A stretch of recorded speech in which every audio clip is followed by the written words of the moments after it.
Well, what's the worst possible snake?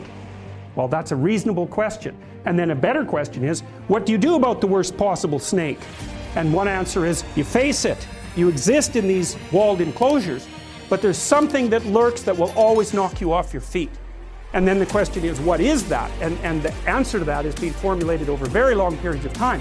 Partly it's the probability of predation itself. That's the snake, the thing that can come in subtly and undermine you. And then the worst snake of all is malevolence.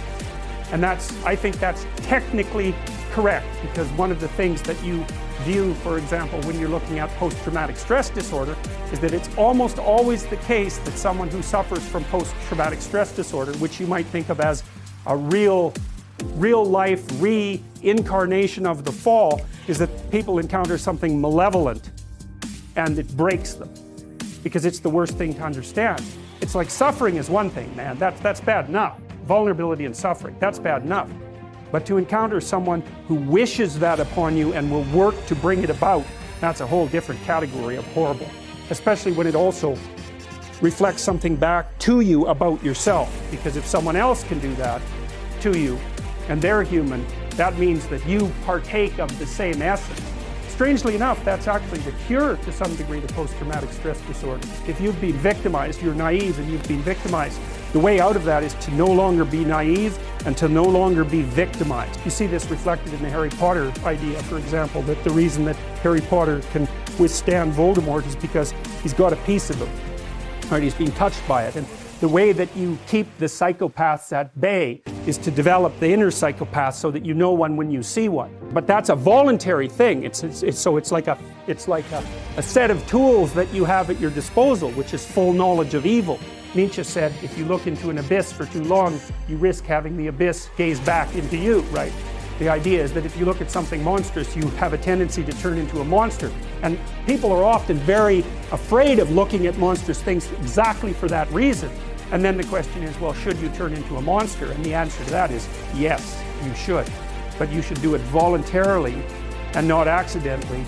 And you should do it with the good in mind, rather than falling prey to it by possession, essentially, because that's the alternative. Now, how does it possess you? That's easy.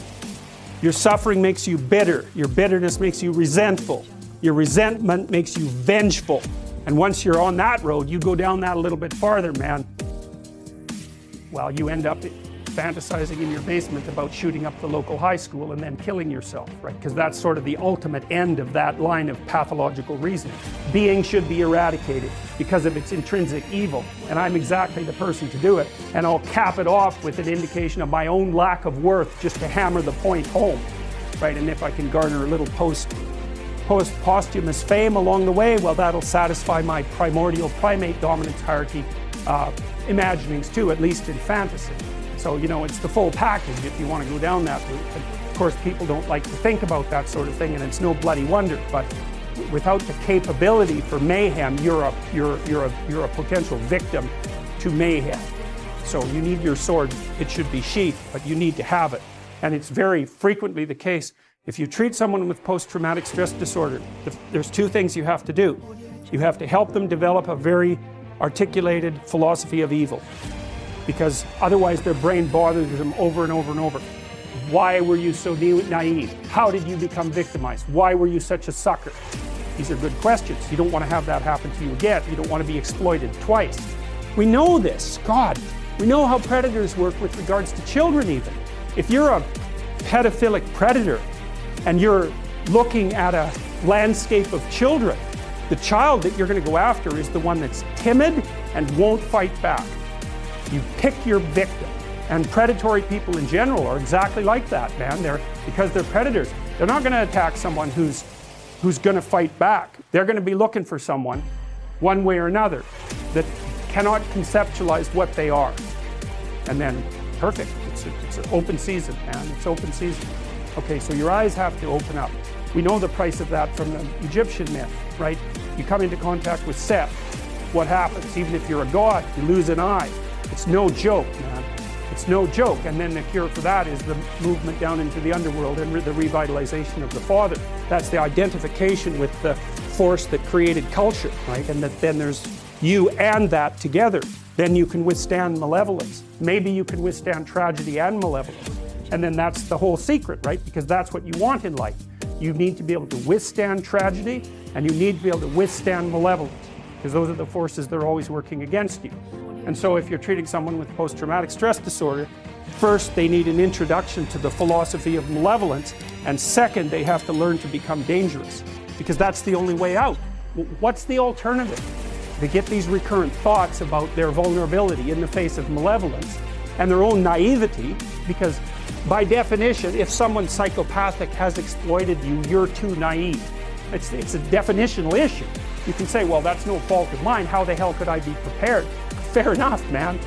Perfectly reasonable objection. Doesn't solve your problem.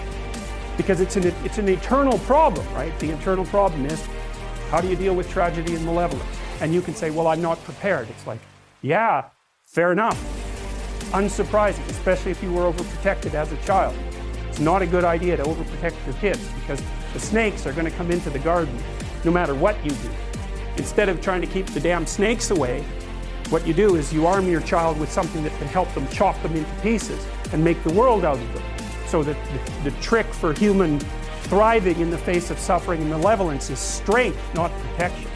It's a completely different idea. We also know this clinically. We know, for example, that if you treat people with exposure therapy for agoraphobia, which is, roughly speaking, the fear of chaos, I would say, the fear of everything, you don't make them less afraid.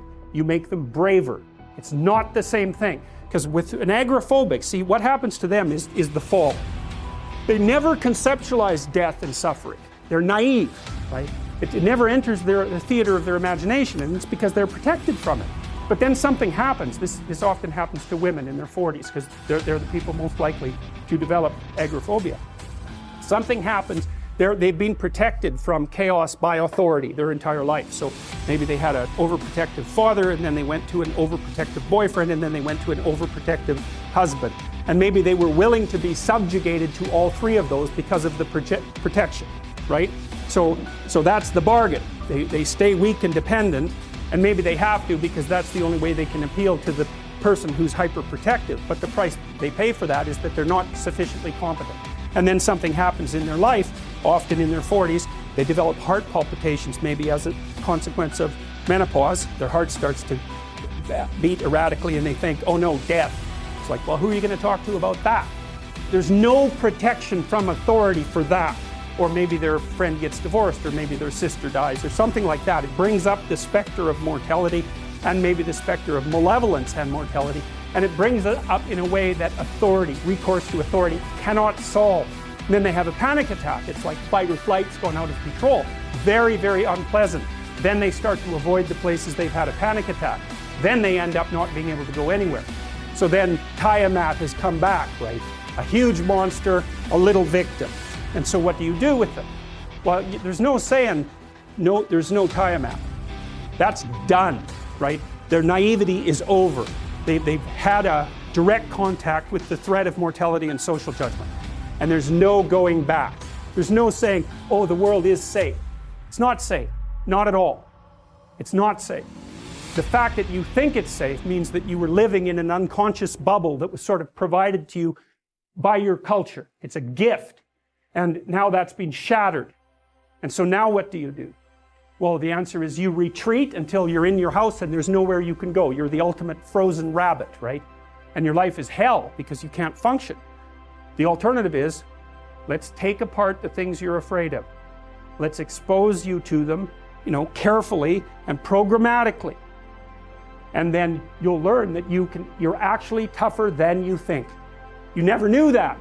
And maybe you didn't want to take on the responsibility because, people play a role in their own demise, so to speak.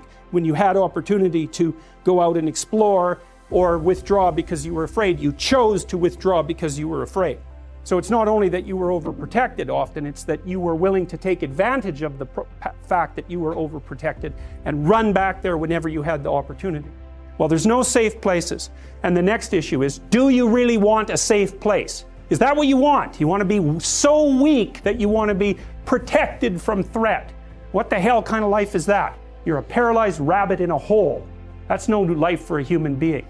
You should be confronting danger and the unknown and malevolence. And the reason for that too is This is the weird paradox, and I believe this is the paradox, first of all, that was discovered in part by Buddha, but also laid forth very clearly in Christianity, which is that the solution to the problem of tragedy and malevolence is the willingness to face them. Now, who the hell would ever guess that? It's a completely paradoxical suggestion. Well, why does it work? Well, because the more you confront the two of them, the more you grow. And maybe you can grow so that you're actually larger than the chaos and malevolence itself.